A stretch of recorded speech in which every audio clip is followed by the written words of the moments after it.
Marvel. Ma précédente critique sur un Marvel, c'était Thor Ragnarok, et j'avais dit que je commençais à en avoir marre de Marvel. Parce que c'était des films pour moi, c'était forcément bien fait, les acteurs étaient forcément bons, mais que ça manquait de profondeur. On n'avait jamais peur pour les personnages parce qu'on savait très bien qu'on allait les revoir.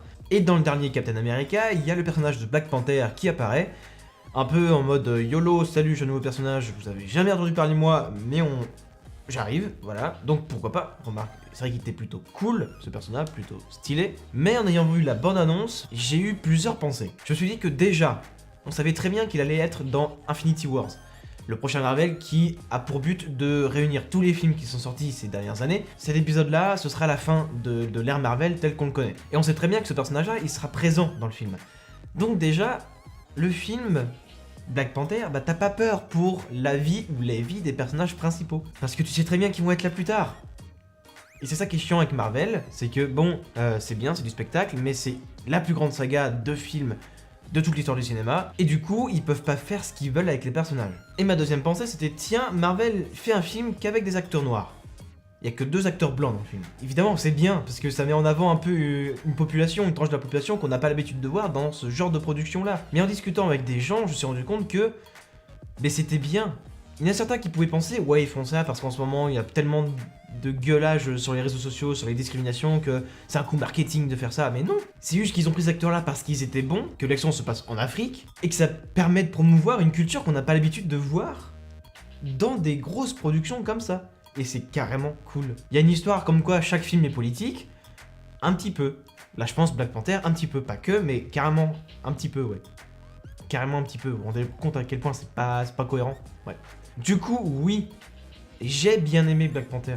Je partais pas confiant, franchement, même si le message qui faisait passer c'était très bien, l'image qui renvoyait c'était très bien, moi c'était juste l'histoire, je partais pas confiant sur le film, parce que c'est un Marvel tout simple, c'est hyper simple, c'est juste l'introduction d'un nouveau personnage. Donc en soi, tous les premiers films des héros qu'on connaît, genre les Thor, Iron Man, ça reste un Marvel très simple au niveau du scénario. Tout se passe bien, il se passe quelque chose de mal, comment résoudre le problème? Bon, ça on peut l'appliquer à tous les films, mais surtout les films de super-héros comme Marvel. Mais ce qui est fort, c'est que c'est pas juste un simple Marvel, je veux dire, il est très bien, on a bouffé des bons effets spéciaux pendant 1h30, 2 heures, 2 heures je crois. Et c'est tout, non, il y a un travail esthétique sur des plans, la musique, les acteurs, enfin, la chorégraphie, les combats, tout ça, non, franchement ce film est très stylé, et c'est sûrement l'un des meilleurs Marvel que j'ai vu. Donc l'histoire c'est tout simplement le prince du Wakanda, son père est mort dans le dernier Captain America, et donc il doit reprendre le flambeau et être le nouveau Black Panther. Alors si en soi le scénario, j'ai quand même des trucs à redire dessus, parce qu'il est quand même pas super original, je veux dire, je suis un prince, mon père est mort, le trône me revient, il se passe quelque chose de mal, quelqu'un veut le trône aussi. On va pas se mentir, c'est pas super original, quoi. Mais, c'est là que c'est très doué, de la part du réalisateur, qui, je pense, on va encore entendre parler de lui, parce qu'il est très doué. Le film dure 2 heures sur une histoire très simple, il arrive à nous faire attacher au personnage, avec un montage très efficace. Je veux dire, on s'ennuie pas, les 2 heures passent d'un seul coup. Et il y a des plans, mais vraiment très stylés. Quand le personnage principal se réveille dans la savane avec des aurores boréales à tout va, mais c'est des FX, mais c'est magnifique. C'est clairement magnifique. Ce qui est dommage, c'est que tout est tourné sur fond vert. Quelquefois, ça se voit. Un petit peu, on va pas se mentir. Il y a eu que quelques plans tournés en extérieur, si je me trompe pas, mais la majorité des décors qu'on voit, parce que forcément, enfin, l'endroit qui nous montre, ça n'existe pas réellement, ça peut pas exister, évidemment. Mais ça va, clairement ça va, et ils arrivent à faire passer ça tellement crème qu'on profite du reste. La musique, mais c'est une musique que vous entendrez nulle part ailleurs. Chacun des Marvel a leur thème. Iron Man il a son thème, Thor il a son thème, les Avengers ils ont leur thème. Mais alors là, dans Black Panther, c'est pareil, rien que dans le choix des musiques, ça se voit que c'est évidemment que c'est un choix artistique, ce serait ridicule si c'était pas le cas, mais c'est un choix artistique qui diffère totalement des autres Marvel. La musique que vous allez entendre, c'est du rap, c'est de la trap, c'est pas des musiques épiques. Il y a très peu de musique épique. Vraiment, dans Marvel, je suis en train d'y repenser en disant, mais vraiment, oh non, il n'y a pas beaucoup de musique épique. Genre vraiment le thème qui vient quand le héros il réapparaît, quoi que ce soit. Non, c'est même pendant les combats, c'est rythmé sur les musiques et elles sont super stylées. Elles sont vraiment super stylées. Je sais pas comment les décrire parce que ce genre de musique là, c'est pas le genre que j'écoute moi, donc je peux pas vraiment vous les décrire.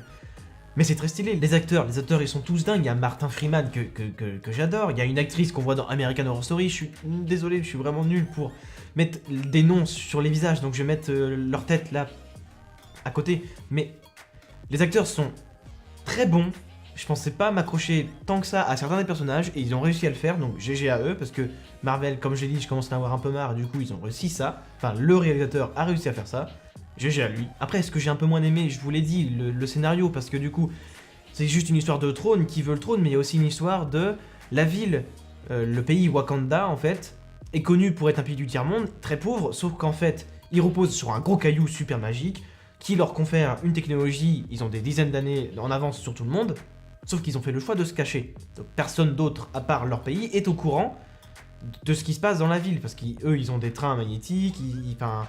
Leurs vêtements, c'est de la technologie, enfin c'est très très stylé, toute la technologie, elle est omniprésente, et d'ailleurs en effets spéciaux, c'est très stylé aussi, mais ils ont fait le choix de tout garder pour eux. Donc il y a deux clans, il y a le clan de faut faire découvrir ça à tout le monde, on a une force de frappe tellement puissante qu'on pourrait gérer le monde entier, et il y a les autres qui disent le monde extérieur c'est pas notre problème, on reste avec notre sécurité, notre paix, et les autres ils se démerdent. Donc il y a les deux discours qui se confrontent, c'est un peu simple, ils sont un peu extrêmes. Donc bon, le traitement des deux discours, il est pas hyper ouf, mais ça va. Le film se termine pas forcément sur un grand message à faire passer, ni beaucoup d'enjeux. Comme je vous l'ai dit, les personnages, on sait déjà qu'ils sont présents dans le prochain Marvel, donc il n'y a pas d'enjeu, on n'est pas inquiet. C'est seulement ça le gros côté négatif. Mais à part ça, ce film est très stylé. Ce film fait passer de bons messages, ce film montre qu'il n'y a pas que des blancs qui savent bien jouer, que ça montre une culture, une musique, qu'on n'a pas l'habitude de voir, surtout dans une grosse production comme Marvel, et franchement, c'est super stylé, bravo. Le film mérite votre attention en salle et pas en streaming dégueulasse 480p que vous pourrez trouver sur DP Stream. Allez le voir. Et c'est pas souvent que je dis ça pour un Marvel, parce que d'habitude je dis ça pour des films français qui n'ont pas beaucoup de public, pour des films indépendants qui cherchent à se faire une place. Là c'est un Marvel, il a forcément sa place, il va forcément être rentable. Mais rien que pour le geste, pour soutenir un peu et donner l'habitude au public de voir une autre culture, d'autres acteurs qu'on n'a pas l'habitude de voir. Donc Marvel sur ce coup-là, bah bien joué. D'habitude je suis pas confiant, là je partais pas confiant, mais je suis ressorti de là très surpris, agréablement surpris. Bon bah sur ce je vous laisse, n'hésitez pas à vous abonner, à laisser un pouce bleu ou un commentaire, à nous rejoindre sur les réseaux sociaux, donc à savoir Facebook, Instagram ou Twitter, donc @StayAwake. Quant à moi je vous dis à la prochaine pour un prochain film, et surtout portez-vous bien.